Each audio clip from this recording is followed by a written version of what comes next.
So I just want to welcome everyone here. My name is Kylie Hanish. I'm the founder of Return to Zero Hope.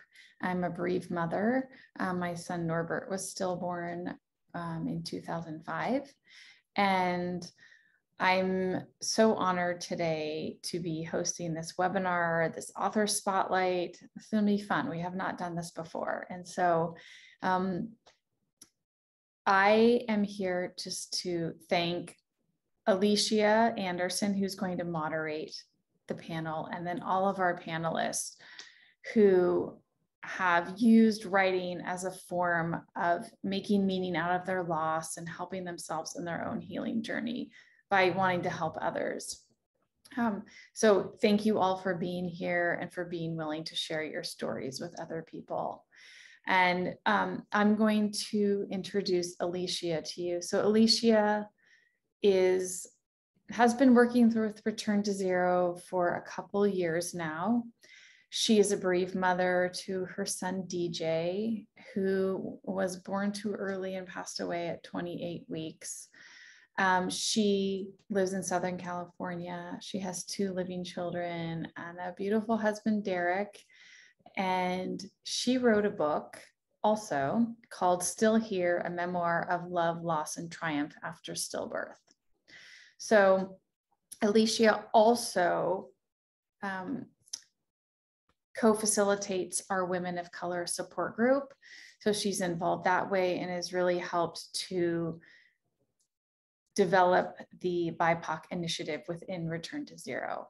So Alishia, I'm going to hand it over to you, and you can take it from here. And we will, just for everyone, we will have a Q&A period at the end of this panel discussion for you to ask questions to the authors here. Thank you. Hi, everybody. Again, my name is Alishia Anderson. Thank you so much, Kylie and RTZ Hope, for giving us this space and platform just to talk about our stories as women of color and to hold space and honor our babies that are gone too soon. But I want to jump right into the panel because we have some amazing authors here today that I want you all to get to know. So first, I want to ask if you can give us your name and then a brief summary of your book, and anybody can kind of go first. So I will turn the floor over to you.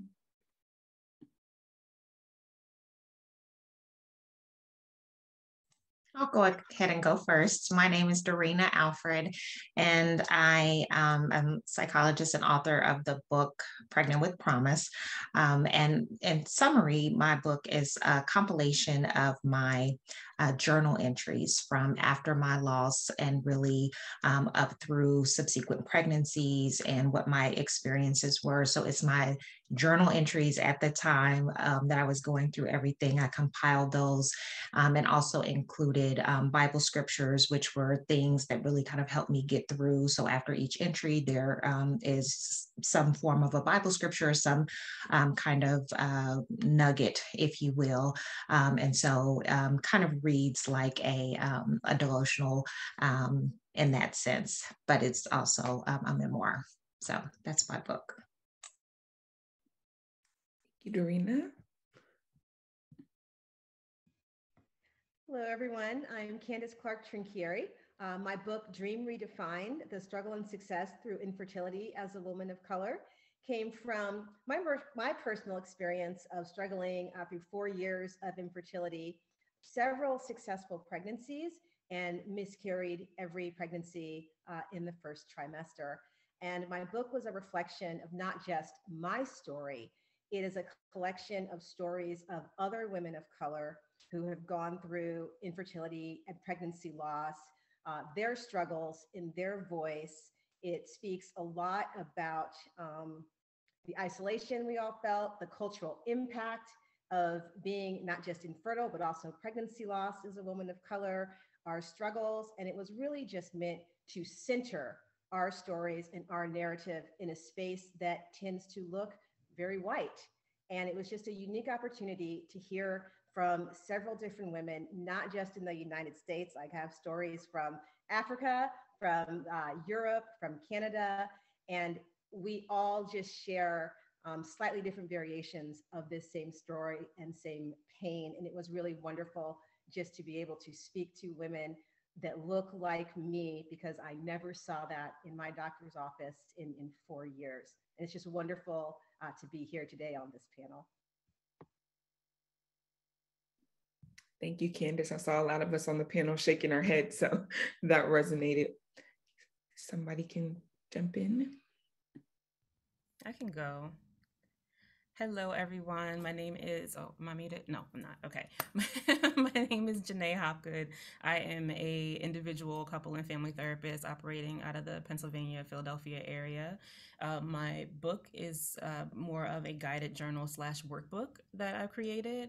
So it's a combination of journal prompts, writing activities, actual therapeutic intervention or activity prompts for you to use. It has coloring pages and meditation strategies, free writing space, things like that. So it was, it's called, I think I said that already, maybe not. It's called the Black Angel Mom Guided Journal. And it's a collection of these activities that I also use for myself in my healing journey. So my daughters were born in June of 2017 due to PPROM, preterm premature rupture of membranes. I was just entering the second trimester of my pregnancy. And these are all activities that I use for myself and for my clients that I work with that are dealing with perinatal loss. Thank you, Jeanae, for sharing that. Good morning, everyone. Good morning to the West Coast and good afternoon to the East Coast. My name is Alicia Sutton-Jones. I am an author and certified grief coach. I wrote a book titled Sentence to Live. Sentence to Live is an insight into my journey through motherhood. Starting a family comes naturally for a lot of people. However, like many of my sisters on the panel today, I endured some major challenges. I share intimate details on the loss of my 2 sons and back-to-back pregnancies before I had my miracle daughter, who has severe cerebral palsy. Sentence to Live teaches how faith is easy when one's senses are intact, but of course, when my greatest fear devastated me twice, burying 2 sons, my faith in God was the reason I survived. And the book offers hope for those who are experiencing similar situations with loss and grief. And I'm very happy to be here to share with these awesome ladies. Thank you. Thank you, Alicia, for sharing that. Okay, I think it's my turn there. So I'm happy to be here. I'm Keisha Wells, a licensed professional counselor in Columbus, Georgia, and I'm in private practice, and my work centers on grief counseling, grief support, and perinatal mood and anxiety disorders. And my book, From 3 Heartbeats to 1, is, and the subtitle is, It's a Gentle Companion Offering Hope in Grieving Pregnancy and Infant Loss. And this is the book that I needed in 2007 when my twin sons, Kiley and Kendrick, transitioned. And I wrote this book to offer support and offer hope, as well as compassion and insight to our lost community. And the book is also helpful for individuals who support our lost community, such as mental health professionals, physicians, doulas, clergy, any person that's vested in our well-being and our support. And so the book really explores a lot of the challenges that we experience in those early days, those early months and years of loss. And it really just takes the reader by the hand and walks them through those difficult experiences that we encounter, such as how to process and identify your emotions, how to create a plan for self-care, how to nurture your mind, your body, and spirit, how to advocate for yourself and ask for what you need on this journey, how to set boundaries and move away from what you don't need. It also deals with grief in the family, how to deal with differences and how to have respect around that, how to honor your baby, as well as your identity and parenthood. And the book features affirmations, different exercises, just a lot of helpful insight to encourage and empower and support readers. Thank you, Keisha, for explaining your book. And just again, thank you all for being here. I really am honored to again hold space for you all. So I wanted to jump into the next question, and this is for everybody, and you can again jump in. How has your identity as a woman of color, specifically a Black woman in the lost community, shaped why or how you tell your story?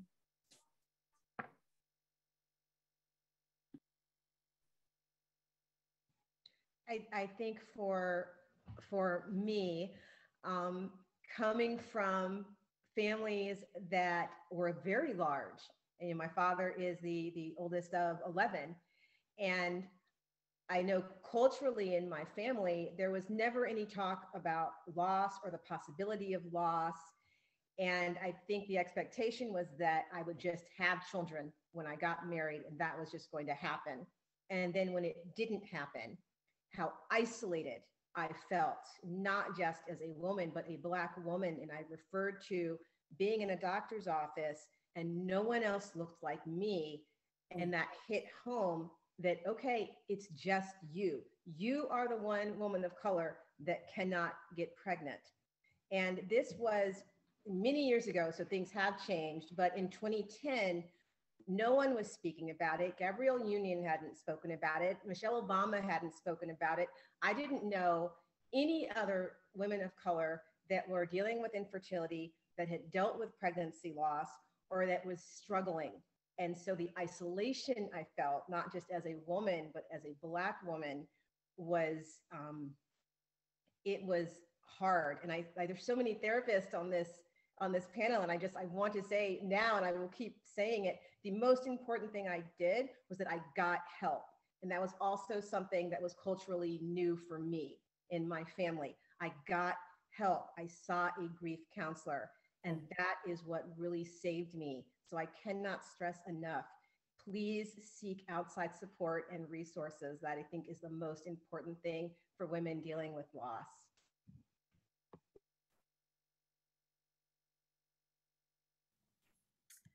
I think a lot of us probably had a similar experience. I know, Candace, something you said in your intro really resonated with me. Like, I really just didn't see anyone who looked like me when I was looking for support.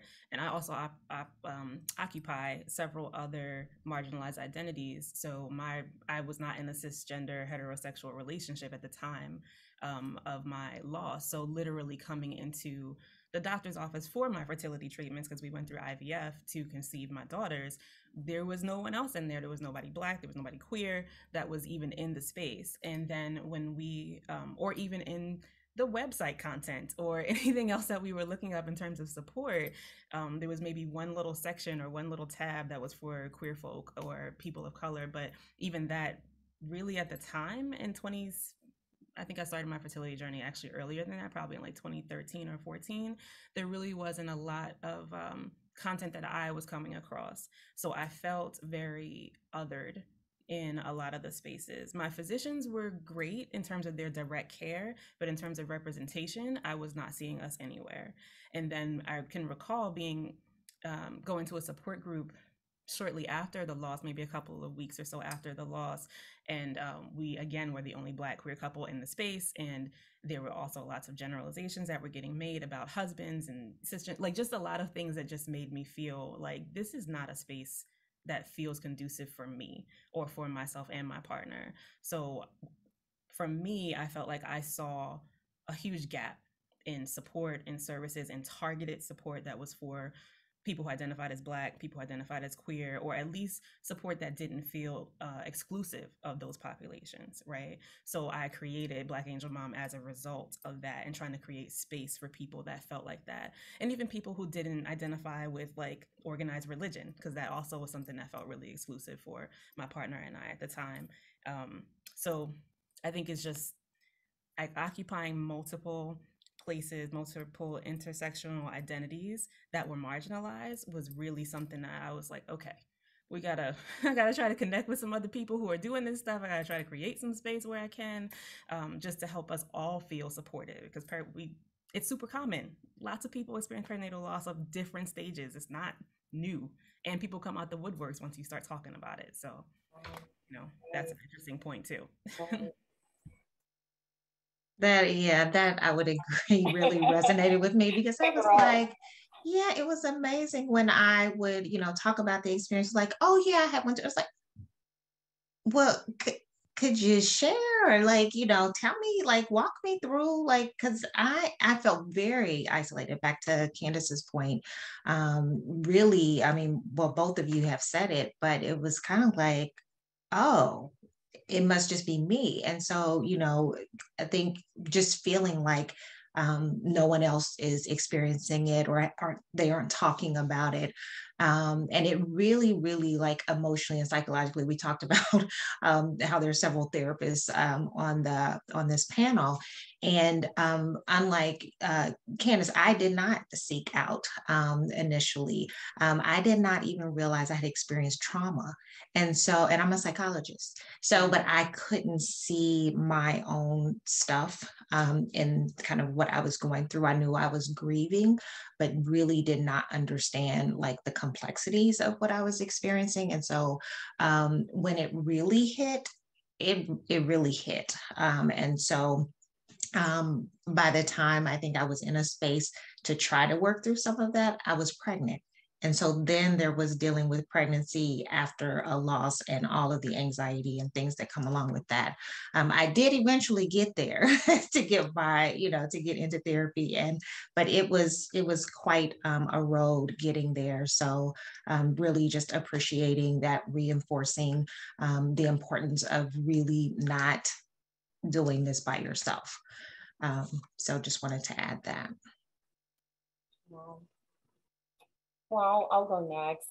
My identity as a woman of color in the loss community it empowered me to be transparent when sharing my story. Why? So many women of color are ashamed to tell their story as it relates to the loss of their angel or angels, sharing the pain, the multiple losses, the depression, the fear of trying again. And as we all know, pregnancy and childbirth can bring joy and fulfillment to a mother's life, but they can also bring that anxiety, depression, and stress. And as you all know, with being therapists, if left untreated, the postpartum depression and the other mood disorders can become severe and or even fatal for the mother or the child. So transparency is key to me and how I tell my story, because I want another sister to look at me and see themselves in the mirror and say, I'm not giving up.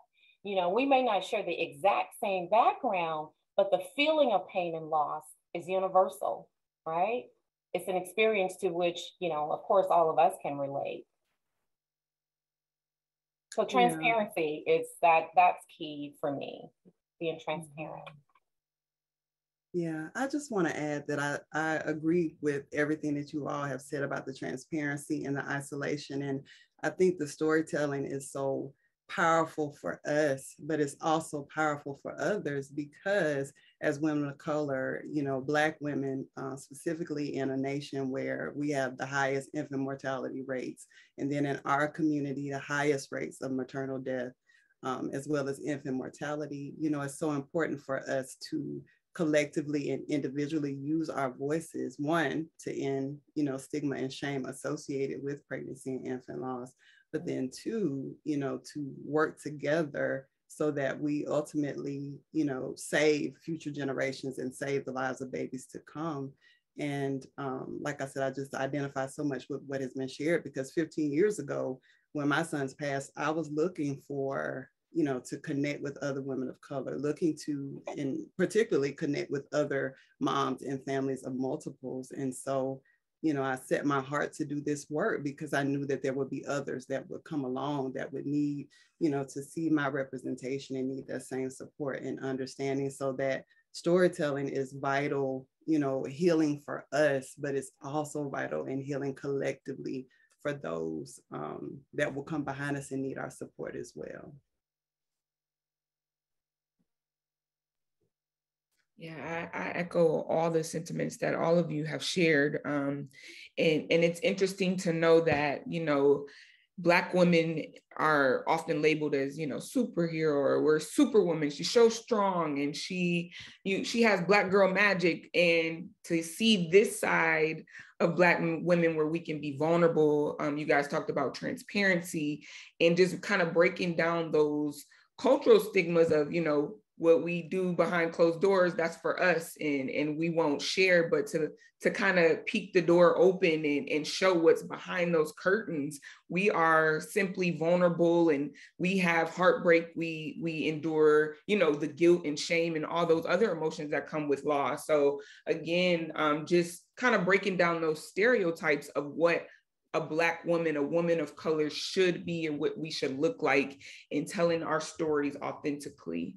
I kind of want to transition a little bit and this question will be specifically for Alicia and Dorienna. Why did you all choose to write a memoir, and how has this helped you on your personal healing journeys?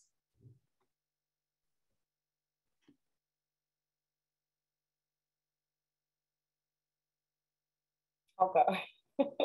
I think Dorienna's like, okay, Alicia, you go. Well, on many occasions, I was requested to share my story about the loss of my two sons and the almost tragic death of my daughter when my uterus ruptured during delivery. I received multiple requests to call or visit different women or couples who had just recently experienced loss during pregnancy and childbirth. And that was really the inspiration for writing the book. Sharing was healing for me. The more I shared, the stronger I became. And journaling was vital for me as well. Just to be able to pick up that old journal and read where I was compared to where I am now inspired me to write the memoir. So it just seemed like every time you turn around, someone was calling, hey, Alicia, can you call this young lady, or can you and your husband go talk to that couple?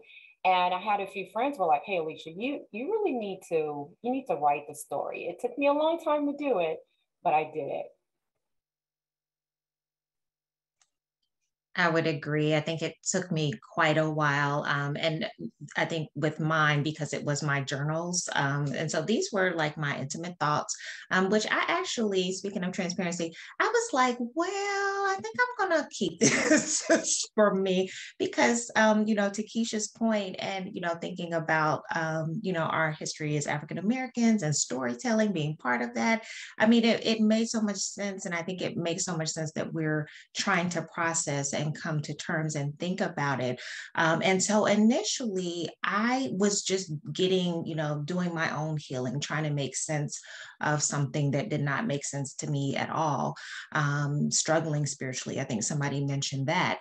But then I felt like this nudging of like, you can't keep this. I'm an introvert. Some would say I'm pretty private. And so I think releasing like my innermost thoughts and, everything that I struggled with, it was scary for me. But once I did it, kind of like Alicia said, it was like, whew. And it's like I didn't care if somebody knew that I struggled. I was glad that they knew because it was like, yeah, I struggled. I'm still struggling.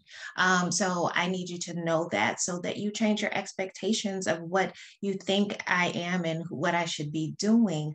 And so in that regard, it really has been freeing for me to share all of the challenges. I mean, if I wrote it, I really kind of put it in there. And that was part of it. It was like, I was working with someone, she's like, okay, it's time to let it go. It's like, yeah, really? Yeah. So it really was that struggle, but it has just blessed me to be able to do that. Pray that it blesses others, that something in there will strike. I will say this lastly, I think that being able to write and to put everything together in some ways really contributed to my mental health. As I mentioned earlier, I was not in therapy at the time. And so that was all I had. And there weren't groups like RTZ or Pregnancy After Loss. So I literally, with my subsequent pregnancies, I had in cervical insufficiency. I'd rather not use the other term. And so I was on bed rest, and I lived in the hospital for 3.5 months in a hospital bed, in a hospital room. Like, that's where I lived. And so I was not in a great place. And so talking through, writing it out, bringing in those scriptures, bringing in, what, was resonating for me, and really what kept me was, I think, powerful for me. And that's when it really dawned on me that, like, you have to, I never wanted any other woman to experience what I experienced. And I know we all share that. If you've had a loss, you don't want anyone to ever go through that again. So that's what was the inspiration for me. Yeah, it is nice to see yourself on a page when an author can kind of go through their experience, and you're like, yeah, I went through that. I felt those same feelings. I've experienced those same emotions, even though it may not be the same type of loss, or we may not have gotten to the journey the same way. It is nice to see somebody reflected on a page that you can kind of gravitate to. So thank you for sharing that, Alicia and Dorienna. I wanted to ask you, Jeanae, what activity or experience included in your journal was the most helpful to you on your own journey? There were so many. These were like, this is a collection of my favorite ones, or the ones that I felt were the most useful to me. But when I went back through the journal and looked, I feel like the main one that I felt was the most useful is this it's called Identifying Triggers. So it's really about you identifying the trigger and then going through the what, the how, and the why. So what's happening in your body, right? How can you handle that trigger when it comes up again? And of course, why is it actually triggering for you? So it really helped to be just a really practical step-by-step way of understanding like what's coming up for you and how you can actually work through it, right? Because oftentimes we feel so stuck, we get triggered by something and then you don't know what to do, right? I remember going to a parade, and we met up with someone, and that person was pregnant. I didn't know the person was going to be pregnant, and I was like, ooh, okay, what do I do? And I just had like this real like tightness in my body, and I didn't really know how to handle it. But I went through my my exercise in my head, and I was like, okay, this woman's pregnant, got it. Okay, I need to let my partner know that I need to take a break. I need to take a walk. I need to take some deep breaths. What's happening for me? I'm having trouble talking. I feel like my stomach is hurting. Like, it was really a way for me to like conceptualize fully what was happening for me, and then communicate that, and then take the space that I needed to cope. So I feel like you can use that. It's an exercise that has you write it out. What is the trigger, the thing that was triggering to you? And then you can go through the how, the what, and the why for yourself. And then it's a good way for you to bring that to your own therapist, bring that to your support group, bring that to your partner or partners, like to your homies. If they're like, why you're not coming to this baby shower? Like, well, actually, here's the reason. Here's the reasons why, or here's what I'm kind of working through. And then you can create a support system through that, a support plan even through that. So that's probably the most useful of the ones that I found in there. Oh, I love that. Just to have some type of strategy, because I think we often carry a lot and we think this is normal. I think Dorienna said you didn't even know you were experiencing trauma, and to know that this is trauma, I can identify that, and I can have a plan to combat the trauma that I am experiencing or these triggers. But I did want to follow up with you, Jeanae, on that and say, what are some typical triggers that you experienced or that you often see as like a common thread with the people that you work with through your therapy? Sure. So there's like the obvious triggers that most of us have experienced. Somebody shows up pregnant, somebody invites you to a baby shower, you go to a kid's party, or you go somewhere where there's a lot of children. That's a thing. anniversaries and dates, like around the time when you found out you were pregnant or you gave birth or the child's birthday or what have you. But also like some of the less unique things. Someone brought up food triggers the other day to me in the support group. Like there was something that they couldn't eat a lot of when they were pregnant, and then their partner brought it to them and they had a reaction, and they hadn't had a reaction before, but then it popped up as one. I give an example in the book of, even for me, like the Mummy, the new Mummy with Tom Cruise or whatever, came out at the same time that I gave birth, like literally within that same weekend. As an attempt at trying to like be normal, we went to the movies, and I did not expect that movie to be triggering for me at all. It's about a mummy, right? Like why would that relate? However, the way the mummy looked when she came out of the sarcophagus looked a little like my girls, because she was small and she was in the fetal position. And when it happened, I was like, oh wow, and I just started crying in a movie theater. So just random things sometimes that you don't know will be related will pop up for you. And then of course there's like the obvious, or I don't want to say obvious, but kind of obvious things that people run up against that you would expect them to be triggering for folks. But yeah, food, children, the mummy, like just random stuff. So being able to identify what it is and why, and kind of work through that, is why I feel like activity is really, really helpful. Thank you I'm again. so sorry. I have to just jump in because yes, absolutely.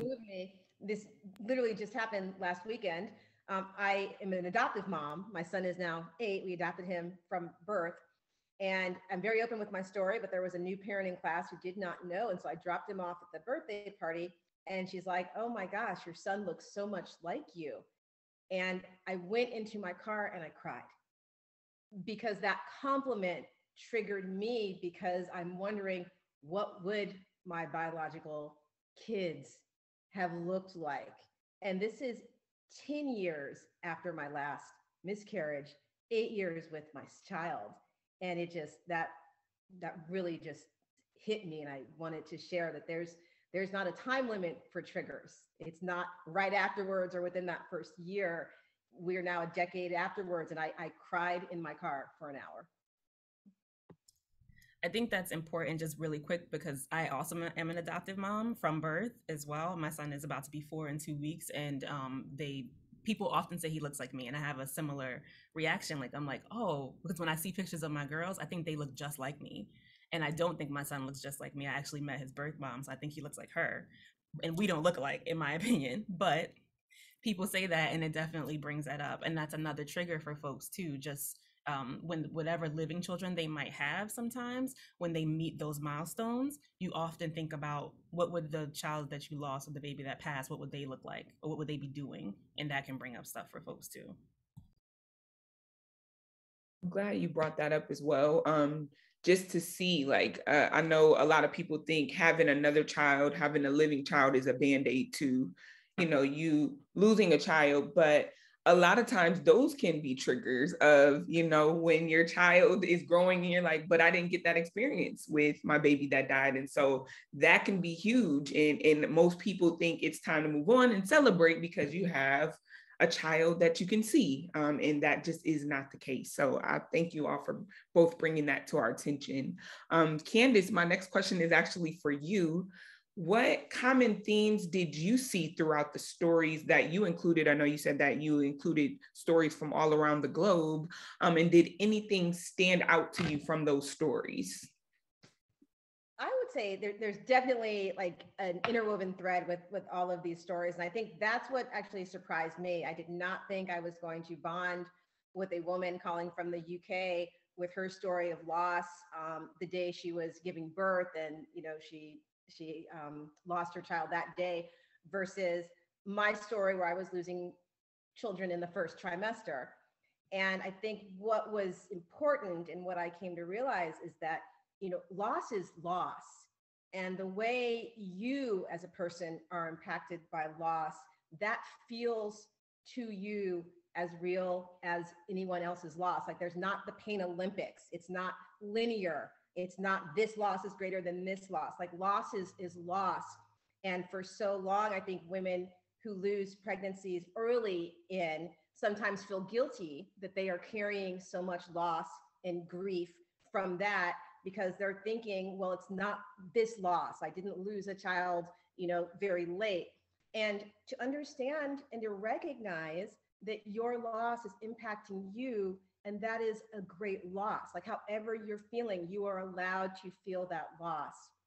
And as Dorienna was saying earlier, recognizing your grief, recognizing how to move through it, and knowing that it's not a straight line.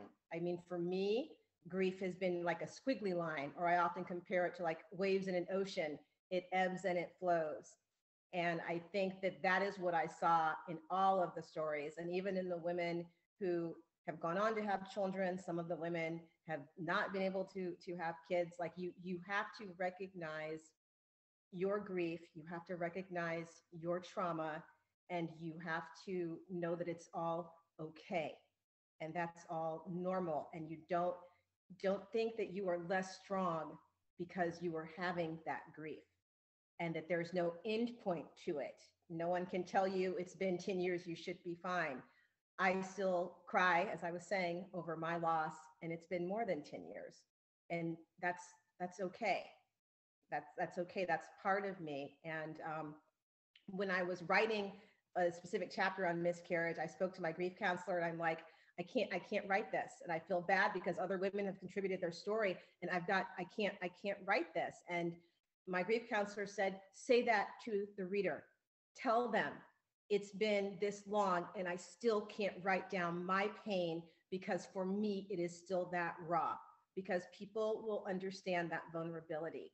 And so that is a chapter in my book where I just said, I can't write this because it still hurts too much.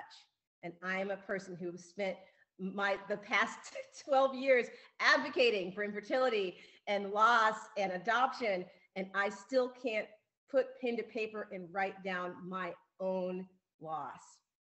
And to know that that's okay, because I'm still working through it. And that's what was weaving through everyone's story, that everyone is trying to process through their own loss and trauma. Oh, that's beautiful, Candace. Something that you mentioned that I do want to pinpoint is, again, it is a struggle for us to even sometimes come to grips with what our story is. And I know a lot of people often ask, how can I support a baby loss mom? How can I support somebody that's going through this? And sometimes there isn't like one answer. And so we often say, take your cues from the mom or from the birther, because they kind of are the one that can guide you to how they want to navigate. Because for us that are on this panel, we've been able to share our stories, but for some, that is too painful to even think about talking about it to someone else. And so to know that either route is okay, it just has to work for you. So I'm glad you brought that up, that sometimes it is painful to relive these stories. And just because you see people like us on this panel that have written books, or we see people on social media now that can have a page dedicated to loss, that's not everybody's story. And you're not broken or you're not weird because you're not following in these footsteps. So really taking your grief where you are and kind of going through it how you see fit, and not trying to put yourself in this cookie cutter position of what other lost moms, even in the community, are doing. So thank you for bringing that up. My last question, and this is for everyone, so please jump in. What is your message of hope to a newly bereaved parent or birther?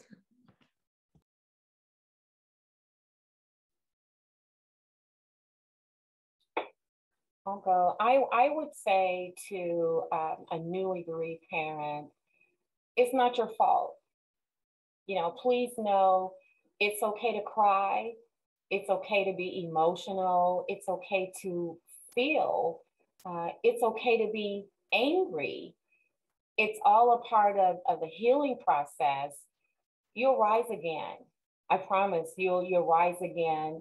Don't give up on hope. Don't give up on yourself. There's a community of sisters here just for you. Just for you. Reach out. We're here to encourage you, to empower you, and to equip you. We are here, right? We're all here today because we want to be that voice. We're continuing to be advocates. We want to be that, big boost of encouragement for you. So just know it's not your fault. And it's really okay to cry, because I think someone mentioned it earlier that, as African-American women or women of color, we're taught to be strong, to buck up, roll your shoulders back. Don't cry. You'll get through this. It's, it happens. And so I'm just so grateful for this panel, and just for everyone to, sharing just all that they've gone through, just so many different backgrounds. So just know we are here. There's a community for you. There are support groups out there. And I'm pretty sure each one of us can share a support group that have helped us. So reach out for help. It's okay.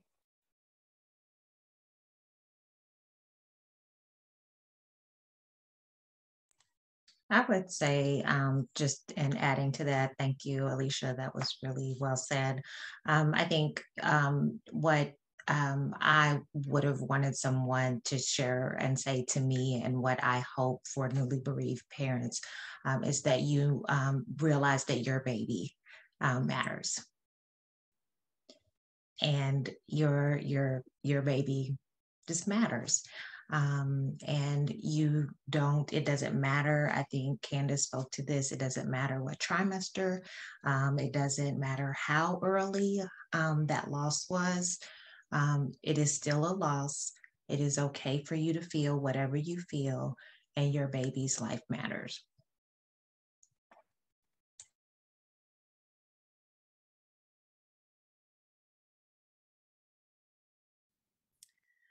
This is not something that I created, but it's something that aligns greatly with what I've been, like the message that I've been pushing about hope with perinatal loss survivors and experiencers. Is really just this idea that you grow around your grief, right? Like you will continue to grow. And I feel like we get the message that like you'll get better, you'll get over it, it'll stop, it'll whatever, and that's not what happens. And sometimes that feels a little discouraging because you want to not feel what you're feeling. However, what you recognize is that you grow around it. You always carry it with you. I kind of heard it described one time as from a movie as like a stone in your pocket. That like a small stone in your pocket. You don't always recognize that it's in there until you reach in there for something else, and you're like, oh, that's still there. And it's kind of like that with infant loss or perinatal loss in general. It's always there with you, but you will grow around it, and it will not feel as big, right? Like it'll always affect you and impact you in some way, shape, or form. You will always be sad that little one is not here, because obviously that would not be what you choose. However, you will grow around it, you will evolve, you will change, you will make meaning, like all those things will happen. Your life does not have to stop because there's Earthside stopped. That's why panels like this are so important, and books like the books that we've written are so important, and the groups that we have started are so important, because normalizing talk around loss and around grief helps that feeling of isolation. And I'm so happy that things like this even exist. I was saying that I didn't have this. I would have loved this 10 years ago, but just normalizing the conversation. Don't whisper it. It is common. I wish I had known how common it is. It is so common that it should be part of normal women's healthcare talk. Like that should be part of the script when you were going to an OBGYN around trying to get pregnant or being pregnant. This should be part of the script. And normalizing what it feels like too, I think removes some of that cultural shame and secrecy. Like you're saying, like for women of color, we are the women who are like almost 3 times as likely to be infertile. Like that's not the narrative, but that's the truth. Our maternal mortality rates are ridiculously high, and our infant mortality rates. But when you're looking at the concept of pregnancy or motherhood, you're not seeing this. You're not seeing this panel, and you're not talking about the things that are unique to our community, which are just those things those numbers. So normalizing this conversation, I think, goes toward then what that conversation is like when someone has experienced a loss. And I just want to repeat what everyone has said, like, you are not alone. Alicia said it so well, I can't even try to say anything next to it. You are not alone at all. Yeah, I just want to add that it's important to remember, you know, we talk about loss and the things that loss takes away from us and how it changes us at our very core and our identity. But it's important to remember that the love that we have for our little ones, for our babies, loss can't stop that. Grief can't stop that love. And that love is sacred. It is to be celebrated. It's to be honored. Is to be acknowledged, and to do that openly. We don't have to ask for permission from anyone. We don't have to get anyone's approval, you know, to love our little one and to acknowledge them and to acknowledge our identities. And that's something to, you know, really hold on to when you're experiencing those dark and challenging times and just feeling overwhelmed and crowded, you know, by grief and loss. Just to remember that that's something that love is untouchable, and just hold on to that. And I also want to add, I want to share a small passage from my book. It's actually the last few lines of the book, and it's something that I refer to often for support and encouragement, to encourage myself, and hopefully it'll be that for our readers. And I have to read it so I can make sure that I get it properly. But the passage states, "You are stronger than you've ever known, braver than you should have ever been tasked to be, more compassionate than most will ever be. Because of the life you created, you are forever a parent with a loving and deep heart."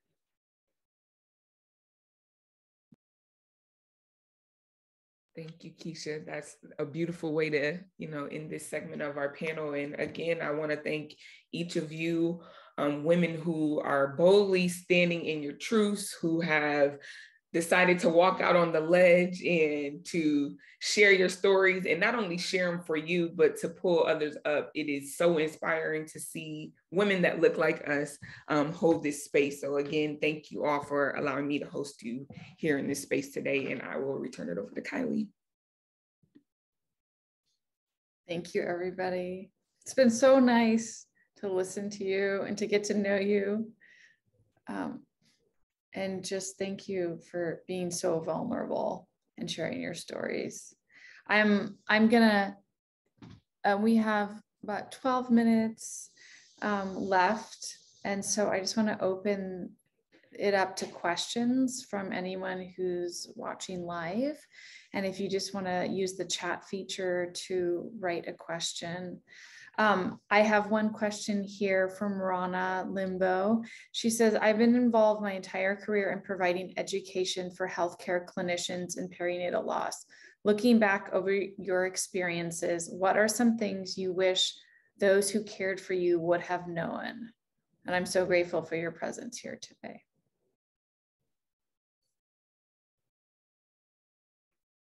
I'll share.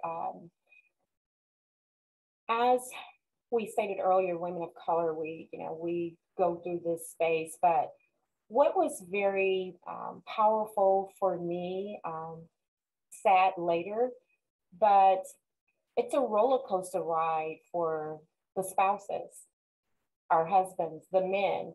They deal with this differently and they need support as well. Sometimes they really don't get the support like we do. And I recall when we, of course, had just buried our two sons, and my daughter was fighting for her life. And I'm in the hospital. I've lost so much blood, and I'm barely hanging on. And I turned to my husband and I said, "Can you go and check on the baby?" She was in a different hospital. I said, "Can you go check on her?" And he said, "No, I can't do it." And I was like, "What do you mean you can't do it?" He said, "I don't want to get attached to her and she dies. We've already buried two sons. I don't want to get attached to her." And I asked my husband when I wrote the book, I said, "Do you mind me sharing that? Because I think it's really important to know what our men, our African-American men are going through as well. So I just want to say, I think it's important, if I would have known then that he needed the support just as much as I did, because you all know what happens. People gravitate to the women, right? But the husband or the partner is just in the corner, and folks are passing them by. So I just wanted to share that experience that I had. I did want to jump in really quick because I actually had a nurse who I felt set me up for grieving once I left the hospital. And I always want to encourage just medical staff to have more insight that this is a finite experience that we go through. We don't get to relive this experience. You got one time to do it. And so having some type of direction from your medical staff can be helpful. So for me, I had a nurse, she didn't experience loss herself, but her mother had experienced the stillbirth. And so she kind of framed how she cared for me through that lens. So she talked to me about what grief looks like, how it would look different between my husband and I, and to hold space for one another. She offered that asking for help is not a bad thing, and that if I needed or when I needed it, to be sure to reach out. They gave me a list of resources. She also told me about people that would distance themselves from me when I was grieving, that they may say really mean or hurtful things that may offend me, and that the hospital may be an isolating place because they are insulated place because they know how to deal with these things. And once I left the hospital, it would not look like that. And so I was forever grateful for her explaining those things to me before I left, because I feel that it set me up for when I experienced them, that I knew that I was not out of the ordinary to experience things like that. And I wish I had had that, Alicia. I think what I would want my care providers, to have known was that I was scared, and that I was in pain. And can you hold me in that regard? Can you walk me through? Can you share resources? Can you, help me to understand, what are my options for, services for my baby? Like, all of that, not give me a packet, not ask me moments after I gave birth and a silent birth, how I wanted to handle my baby's remains. Let's not then, like understanding and providing resources and support. And, if that's not the nurse's role, then let it be somebody's role. I think that is so important. And I'm glad you had that, Alicia. And I think that's a standard, and that we should all have that. Absolutely. I heard you talk about that last night on your live, Alicia, and I was like, that was perfect, it sounds like. But I think two things for me. One is related to earlier losses. So people in the miscarriage category, I feel like people, in my experience, the first nurse that I encountered was pretty insensitive and was pretty much like, well, you could go home and have this happen at home, or you could stay here, like whatever you want to do. But I didn't feel like there was the necessary gravity around like what was actually happening for me. And I understand everybody has a different experience of it. Everybody's affected differently or impacted differently depending on the stage of their loss and whatnot. But I feel like there sometimes is a lack of sensitivity around the miscarriage category because it's earlier, and because maybe you don't go through as much of the physiological process as like a stillborn or a neonatal death or something like that.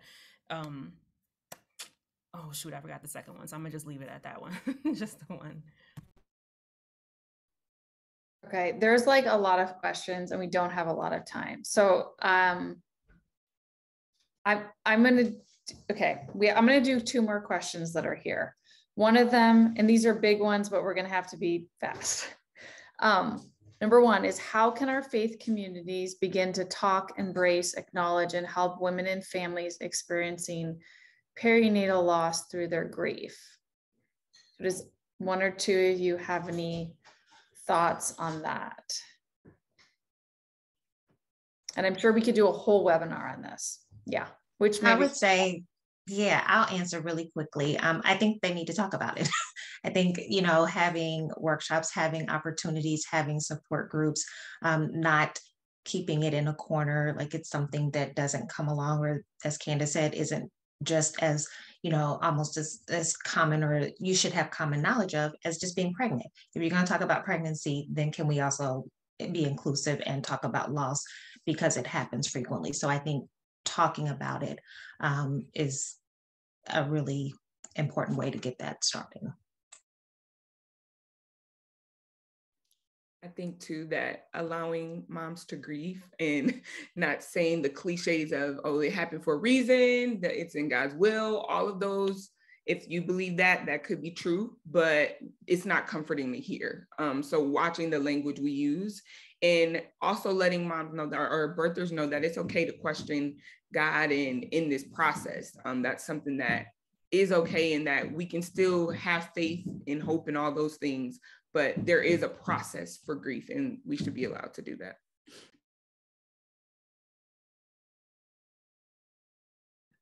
Okay, so I'm going to ask my last question.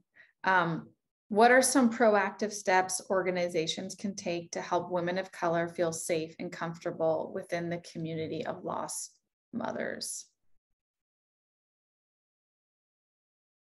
I'd say recognize and acknowledge that there has been some generational trauma to Black women in the field of gynecology and in the field of giving birth, and to be very sensitive to that, because I know a lot of women I spoke to felt very dismissed and ignored, or when they had a question, felt very like sidelined in medical settings. So to have some sensitivity that culturally, Black women especially, have some trauma around going to a doctor, trusting nurses, like being in medical settings. So some real cultural sensitivity to that is very important.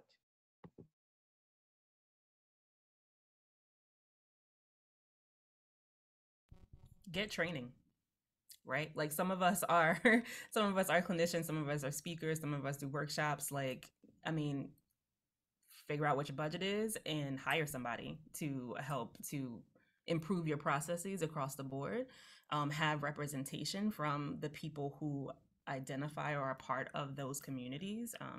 I think effort is nice, but it's also really nice to see people who look like you talking about this stuff, and that matters to the viewer and to the people who are attending. So get your coins together where you can and hire some people. I love that, by the way. I think that says it all. Okay, well, I'm gonna wrap this up. There are other questions there that are good, and I'm sorry that we can't get to all of them. Again, I want to thank Alishia, Candace, Alicia, Keisha, Dorienna, and Jeanae, all for being here. Thank you, thank you, thank you. And I would like to just remind you, or let you know, on our website, the Return to Zero website, I shared the link, but everyone's books are in the BIPOC section as well. So you can find those. I'll send those out in an email as when I send the recording out. And you can also find webinars that talk about generational trauma, and some other webinars that go into a little bit more depth of certain topics that were mentioned here. And finally, we do have a women of color support group starting up in May, mid-May. So Alishia will be facilitating that. So if that's something that you want to share with other people, but Alishia, do you want to say anything about that? Yeah, it starts May 15th, and it is just an amazing experience to have women that look like you. You feel safe and secure in the group, and we've had a lot of breakthrough in that group. So I would definitely recommend it to others if you know somebody that needs the resource. Thank you. Well, thank you everybody for attending or for watching the replay.